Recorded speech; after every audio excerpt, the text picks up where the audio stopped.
Welcome to today's Category B Emergency Protective Measures Fraud Risk webinar presented by FEMA Public Assistance Training and Development Branch. The objective of today's presentation is to help field staff better understand and identify these risk factors by proactively considering the indicators or flags that often lead to them. The major areas to be covered you see on the slide, but will also highlight leveraging FEMA-wide processes, procedures, and tools to enable all levels of the organization to identify and prioritize risk to fend off fraud. The program agenda begins with a brief overview, which highlights the potential for risk for fraud found in Category B. Next, we learn how important proper procurement practices are to avoiding potential fraud risk. Our presenter will walk through the key requirements of procurement involved. An overview of field operations follows, which highlights several important elements of the process for emergency protective measures intended to increase your awareness of potential opportunities for fraud. This section is followed by project verification with an overview of documentation essentials. Our presenters will guide us through the important nuances of these two important elements of fraud risk reduction. The Office of the Chief Security Officer, OCSO, is organized into 5 separate divisions. One of these is the Fraud Investigation and Inspections Division. This division uses a multi-pronged approach to identify, prevent, and mitigate fraud, waste, and abuse of funds in all of FEMA's programs and operations and investigates external allegations of fraud. The division works to detect, prevent, mitigate, and recoup fraudulent losses of federal funds and/or assets through fraud awareness and prevention training, data analytical research, investigations, and maintaining a proactive partnership with the DHS Office of Inspector General pursuant to DHS or FEMA regulation or policy. The Program Review and Inspections Branch, PRIB, performed the investigation and created the fraud risk profile discussed here. The fraud risk profile standards are derived from a variety of sources, including CFR, GAO, public law, OMB, and FEMA directive, as listed here. The program review included 15 findings and 9 recommendations related to procurement, PA systems, and other aspects of the PA program to prevent fraud, waste, and abuse. The program review focused on mold remediation activities specific to education facilities to identify vulnerabilities that pose a risk to the PA program. The findings and best practices identified in the review may be used to help prevent fraud, waste, and abuse in the PA program. Headquarters Public Assistance can do more to proactively monitor regions to ensure compliance with policy and procedures for emergency protective measures. Without HQ risk control procedures, including direct oversight, monitoring, there exists a higher risk of fraud, misallocation of federal funds, and/or impropriety. This process began over 2 years ago when the OCSO initiated the Fraud Risk Program review of HQ-PA Category B. The investigation included interviews and 3 technical review sprints. These sprints, or interim reports, were reviewed, discussed, and responded to by a review team. The process resulted in the Fraud Risk Profile Report issued in July of 2023. Recommendations. The PA road ahead. Let's summarize the major recommendation: strengthening current control measures to ensure the system of checks and balances function as intended. In response, PA developed a plan of action with clear deliverables and milestones to implement the recommendations. This webinar provides an overview of the specific anti-fraud training for PA staff on Category B. The next phase will update training documents available to applicants to ensure consistent communication of fraud risk and applicant responsibilities for managing those risks. In this next section, we'll briefly discuss the objectives and best approach toward validating emergency work. The objectives include, number 1, assessment and best approach, and number 2, risk analysis. These 2 steps are intended to provide an overview of potential risk factors as early as possible and apply consistent control measures throughout to limit risk accordingly. The best approach towards validating emergency work activities includes referring to the PA Program and Policy Guide, or PA-PPG, which defines PA policy and procedural requirements, and Chapter 7 specifically, Emergency Work Eligibility, provides a list of the documentation needed to support emergency protective measures for Category B activities. PA field leadership considers the following when assessing disaster impacts. FEMA may require certification by federal, state, territorial, tribal, or local government officials that a threat exists, including identification and evaluation of the threat, recommendations of the work necessary to cope with the threat. Documentation will be touched on in greater detail later in the program. In this section, we will go over the procurement compliance and fraud risk when purchasing under a FEMA award. Why is it important to ensure applicants are following the appropriate procedures when securing contracts? It is important because applicants must ensure costs are reasonable and eligible for reimbursement consistent with applicable federal, state, and local regulations. This helps mitigate fraud risk. The next two slides will briefly discuss the federal procurement under grant rules and their application to a state or a non-state entity. In the Code of Federal Regulations, Title II, Section 200, covers the federal regulations that govern federal awards, including grants. The subsection at 2 CFR, Sections 200.317 to 327, are the 11 rules that govern procurement under federal grants. These rules can be found at www.ecfr.gov. Please ensure that you are applying the procurement rules at the time of your disaster declaration. If a FEMA grant recipient or subrecipient does not have the labor force or expertise in-house to carry out work, they will often use contractors. When using federal grant funds to pay for the contract, grant recipients and subrecipients must comply with the federal procurement under grants regulations. Failure to follow these regulations when purchasing goods and services puts recipients and subrecipients at risk of not receiving full reimbursement for associated grant-related costs. The main purpose of these rules is to ensure a reasonable cost for contracts. This is important because the funds are coming from a public source. These procurement regulations are also in place to promote additional policy goals, such as encouraging the participation of diverse businesses at Rule 321, or purchasing certain goods produced here in the United States at Rule 322. State entity is defined at 2 CFR, Section 200.1, as any of the 50 states of the United States, the District of Columbia, any of the 5 territories of the United States, along with their agencies or instrumentalities of that state or territory. State entities must follow these federal procurement regulations. Rule 317, following the same policies and procedures they use for procurements from their non-federal funds. This means that whatever procurement policies state entities follow when purchasing using non-federal funds are the same policies they will continue to follow when they're using FEMA grant funds. Rule 321, taking and documenting the 6 affirmative steps of socioeconomic contracting. Rule 322, applying a domestic preference for the procurement of certain goods produced here in the United States.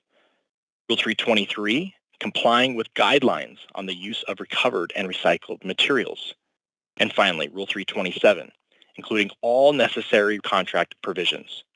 To recap, state entities are primarily following their own state procurement policies and procedures, in addition to 4 additional federal rules. Please make sure to check out our state entity fact sheet for more information about state entity procurements. A non-state entity is any eligible FEMA grant recipient or subrecipient that does not meet the state definition. This includes local governments, such as cities, towns, counties, and parishes. It also includes Indian tribal governments, some hospitals, some institutions of higher education, as well as other nonprofit organizations, for example, houses of worship or food banks. Some hospitals and some institutions are qualified because they can also be state entities. We encourage those organizations to consult with their general legal counsel to determine whether they qualify as a state or a non-state entity.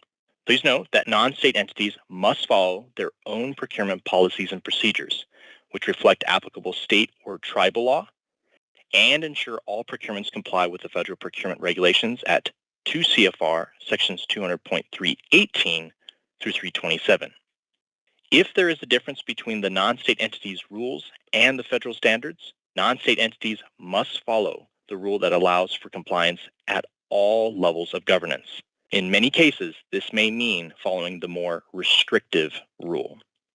In these next slides, we will discuss the 5 key procurement requirements and how best to prevent non-compliance.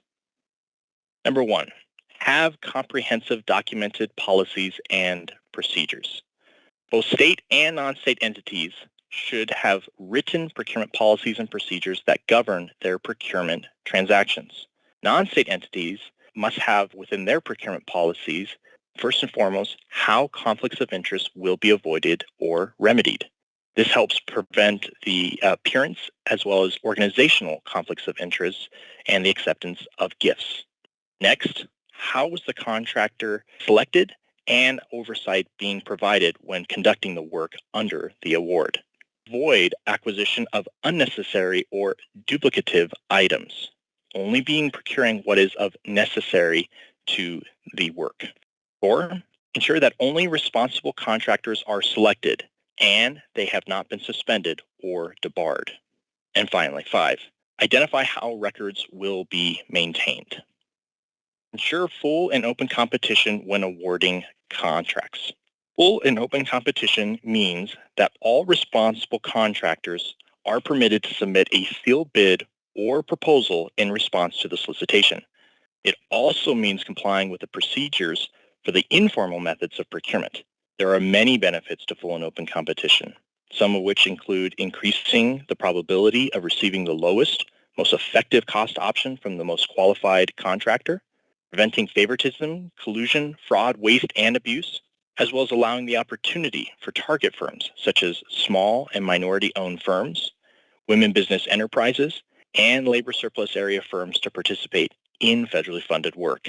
Non-state entities must ensure that their solicitation documents include a clear and accurate description of the goods or services being purchased.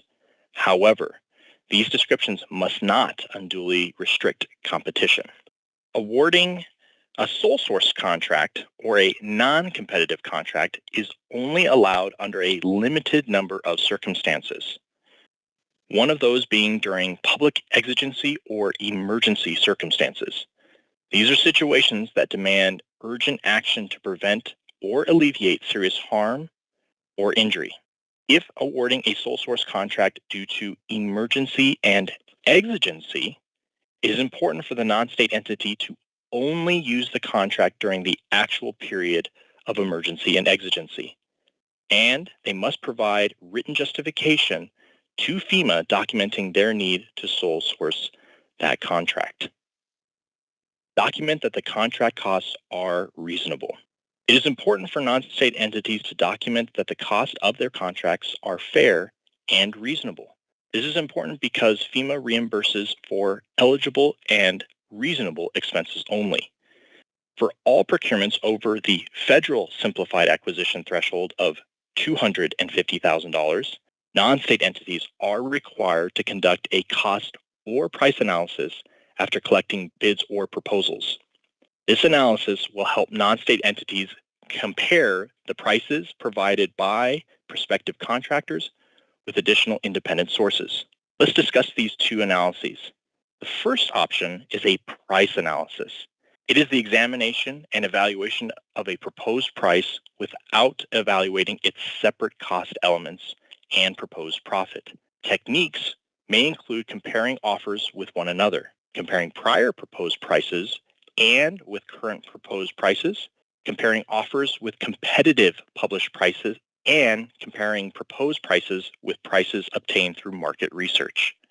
On the other hand, a cost analysis is the review and evaluation of the separate cost elements such as labor hours, overhead, materials, and proposed profit in a proposal to determine a fair and reasonable price for a contract. Failure to conduct a cost or price analysis is a common noncompliance finding by the Department of Homeland Security's Office of the Inspector General. It's important not only to do the analysis, but also to document that it was completed. This documentation is helpful evidence to FEMA that contract costs are fair and reasonable. Beware of risky contract types. Time and materials contracts, otherwise known as T&M contracts, is a contract that is a cost reimbursement style contract where its cost is comprised of direct labor hours charged as fixed hourly rates and the actual cost of materials. T&M contracts are riskier than firm fixed price contracts because the contractor can be inefficient with their time or resources and drive up the cost of performance. Non-state entities can only use a T&M contract when it's not possible to estimate the extent or duration of the work, and only after determining and documenting that there is not another suitable contract type. Additionally, non-state entities must ensure the contract includes a ceiling price that the contractor exceeds at their own risk. Oversight is provided to the contractor to avoid cost overruns, and the contract is used only until the scope of work becomes clear. A cost plus a percentage of cost contract, otherwise known as a CPPC contract, is another problematic contract type. A CPPC contract is a cost reimbursement contract containing some element that requires the recipient or subrecipient to pay the contractor an unknown amount based on a percentage of unknown future costs. This contract type is prohibited for non-state entities because there is no incentive for a contractor to control costs, and the contractor can increase its profits by increasing costs of performance. To determine if you are dealing with this type of contract, ask yourself if payment is on a predetermined percentage rate, for example, of 2% or maybe 6%. The predetermined percentage rate is applied to actual performance costs. The contractor's profit is uncertain at the time of contracting, and the contractor's profit increases with increased performance costs.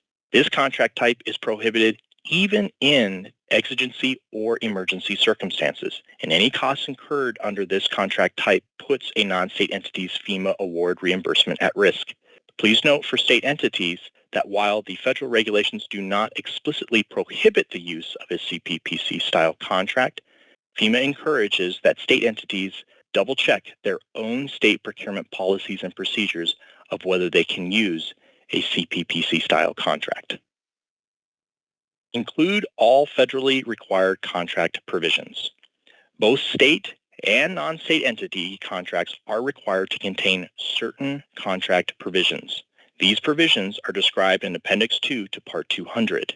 Contract provisions are required in order to protect the interests of the entity conducting the procurement as well as the federal government. There are 13 required contract provisions as well as 8 additional provisions that are recommended by FEMA. The applicability of the contract provisions depends on the type of work, the type of contract, the contract amount, the entity type, and the type of grant. Failure to include the required contract provisions is one of the most common findings of noncompliance for both state and non-state entities. Required contract provisions, such as the termination for cause and convenience, remedies, the Byrd Anti-Lobbying Act, and debarment and suspension clauses, are all important to help prevent future fraud. Please make sure to check out the PDAT Contract Provisions Guide for additional support when complying with this rule. These next couple slides will touch on some great procurement resources for your use. If you need further assistance, please consult with leadership to determine if contracts should be sent to the Procurement Disaster Assistance Team, otherwise known as PDAT, for review. PDAT reviews contracts that are high dollar amount, sensitive, or high visibility. Additionally, PDAT can provide virtual or on-site trainings for applicants and SLTT partners. For more resources about procurement under grants, please see the PDAT website at www.fema.gov/grants/procurement. Helpful resources there include the PDAT Field Manual, the Contract Provisions Guide, the Fraud Fact Sheet, as well as Common Mistakes Fact Sheet. There are multiple ways to report fraud or suspicious activities via phone, email, or website. This information can also be found on PDAT's website. FEMA encourages recipients to provide subrecipients with this fraud reporting information in key trainings and guidance documents. Field operations. PA staff and applicant roles and responsibilities. PA staff responsibilities. PA staff will review Cat B contract agreements and on a case-by-case determination whether the federal procurement under grants rules apply. We also have to ensure that applicants are following our force account labor policies. From the applicant SLTT responsibility, think from the applicant side. Is it up to them to know? So when we are reviewing contracts for category B, we may want to send that contract to our PDAT folks for them to review, but make sure you talk to your leadership. For force account labor policies, we have to make sure we follow those policies for force account straight time and overtime, as category B only receives overtime work and not straight time work. We will always refer back to the policies.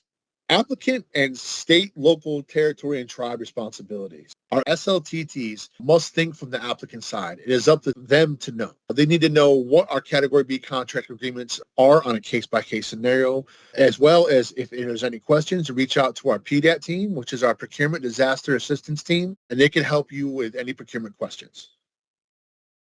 How to spot potential fraud risks in the field. We want to highlight awareness, preventative measures to mitigate further damages, temporary measures and repairs, before and after approach, site assessments. We want to make sure to check for damages that could potentially mitigate further damages. For example, if a roof is not repaired properly, there may be mold that's spread throughout that building that could get people sick. We want to make sure that the applicant is doing everything they can to mitigate any further damages. If windows are cracked or busted, those windows should be repaired to not let any of the elements in. And for site assessments, we want to make sure that after those temporary repairs are done, that the applicant maybe does some before and after pictures to make sure that that site is secured the way it should be before they start any sort of remediation.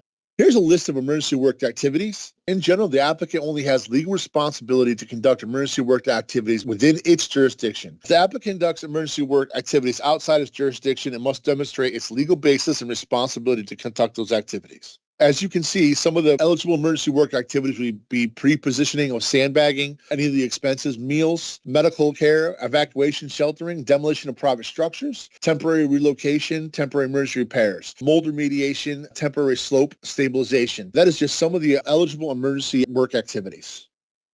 Temporary repairs versus permanent repairs. Category F versus Category B. Work performed under an exigent circumstance that restores the pre-disaster design and functionality of the facility in accordance with codes and standards is permanent work, Cat F, not emergency work, Category B. The first two instances tell a story where fraud, waste, or abuse can happen. When it comes to temporary repairs, there are some outside-the-box scenarios that look like it may be duplicated costs. Such instance is a damaged water line. When lines are damaged, a lot of the time the lines are fixed and water gets flowing. So the question is, when is a water line a temporary repair? In Albany, Georgia, we had an applicant with a temporary repair line. When I asked for more information, the applicant explained that the tree roots uprooted the water lines and split them. The applicant did a quick above-ground repair until they could reroute the lines around the tree roots. This way, if another tree uproots, the water lines are no longer in danger. This just doesn't have to be water lines. It can also be other temporary repairs.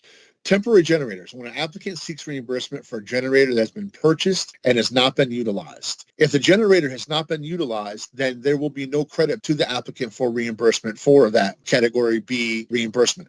Temporary water lines. In some instances, water lines can be temporary. In a case where a tree uproots the water line and the water line has to be rerouted, the tree has to be removed first. So in order to establish water back into the facility, above-ground water lines may be used. When the tree is finally removed, then that temporary water line can then be made permanent underground following local codes and responsibilities.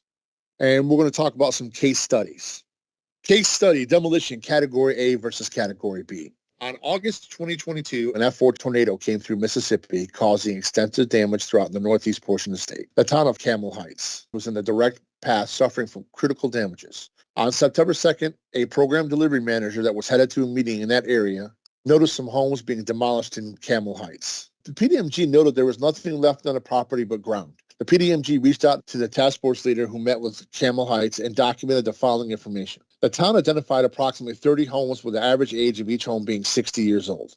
The applicant used force account labor and force account equipment to demolish the homes and push the debris to the curb for their Category A debris hauler to remove. The town planned on putting in a demolition project and a debris project. Is this eligible? Are there any red flags or policy issues that were missed?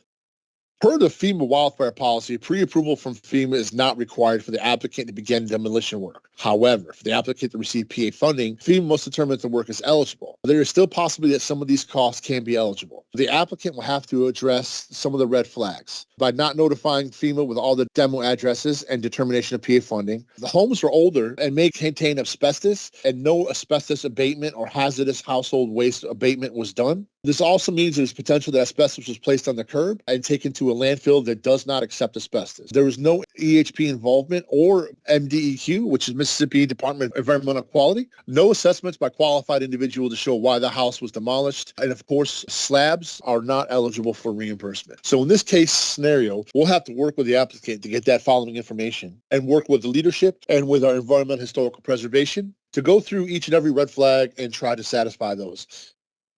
Case study number 2, which is a category A/category B, time and materials. And this is for the Surfside condo collapse.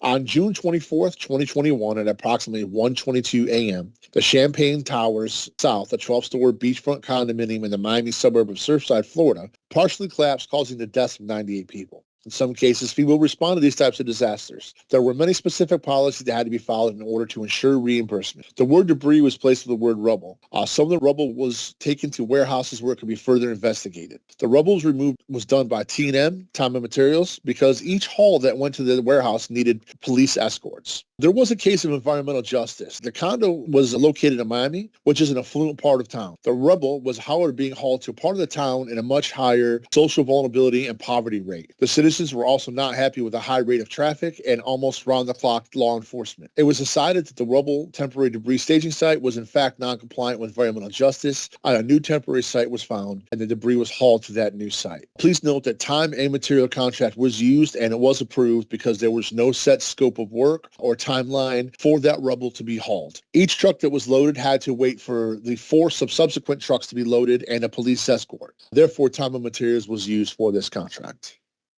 Setting the tone, identifying fraud risks starts at the top. I want to give you a huge example of fraud, and that was dealing with meals during Hurricane Maria. An Atlanta contractor wins a $156 million contract from FEMA to make 30 million meals for Hurricane Maria survivors. However, only 50,000 were delivered. So on October 3rd, 2017, FEMA awarded a contractor $156 million to deliver 30 million self-heating meals between October 7th and October 23rd, 2017. With the beginning of the delivery on the 7th. The vendor was only able to procure 50,000 meals from a very small vendor, and the meals were not self-heating. So between the 7th and 9th of October, the contractor allegedly continued to falsify, misrepresent the status of her suppliers in the timing of the deliveries. On October 11th, she submitted to FEMA a voucher and supporting documentation requesting a payment of $255,000 based on the false representations that she did deliver the 50,000 self-heating meals. The contractor continued to claim to FEMA that she would supply the required meals. On that same day, October 19th, FEMA terminated its contract with the contractor. Even after the contract was terminated, Brown allegedly made false representations to FEMA to secure additional payments from FEMA for costs that Brown had purposely incurred while trying to fulfill the contract. The contractor was awarded a FEMA contract even though they were flagged by other federal agencies as ineligible for contract. For the vendor to successfully execute the contract, the vendor would have to pre-position its inventory and have more than 300,000 meals in possession before an emergency response, be equipped with vehicles, staff, and know how to meet the delivery needs 24 hours a day, 7 days a week, and partner with a major logistics agency to meet FEMA's delivery requirements.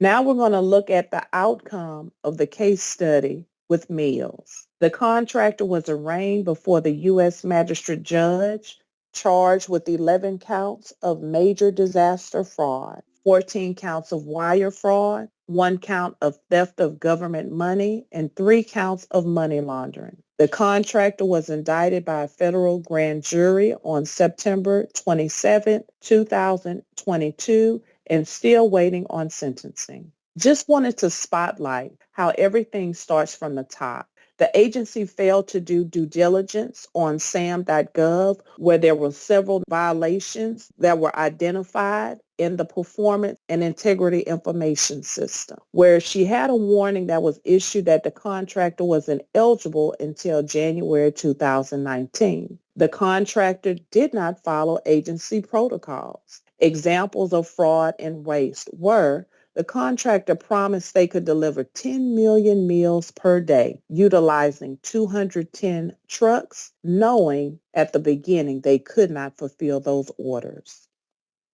Next case study is N95 masks. Contractor posed FEMA 10 million N95 masks for $55 million, but did not deliver. At the height of the COVID-19 pandemic, contractors promised to provide 10 million N95 masks to FEMA by May the 1st, 2020. Vendors' professional expertise was in tactical training, had no history of manufacturing, procuring medical equipment, and had no record of staff employees since May of 2018. Example of fraud risks. Contractor was parent company filed for bankruptcy protection in 2019.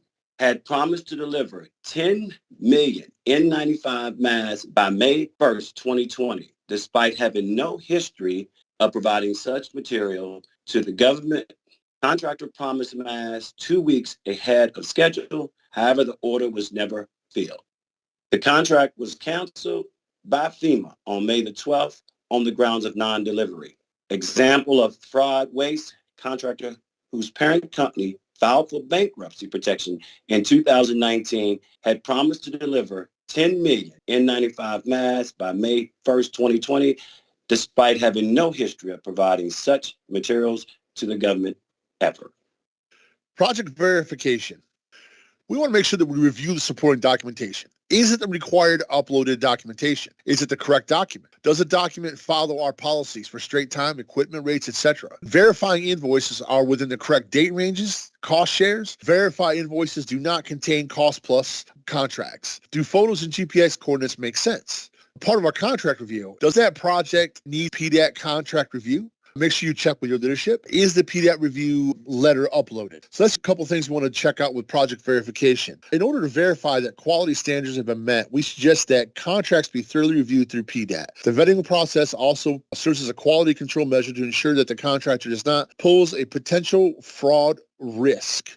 Taking the time to research and review contract status, SAM.gov will also provide the agency confidence and reassurance that the vendor comes with high integrity. Our goal is to conduct due diligence to mitigate the risk of past suspensions, disbarments, or red flags. Notice the title is verifications rather than validations. At this point in the project phase, we verify and not so much as validate. Please note that PDAT reviews contracts that are high dollar amount sensitive or high visibility. Please consult with your leadership to determine if contracts should be sent to PDAT for review. All the supporting documents provided applicable and responsive to the specific document required. Is the record in the desired format?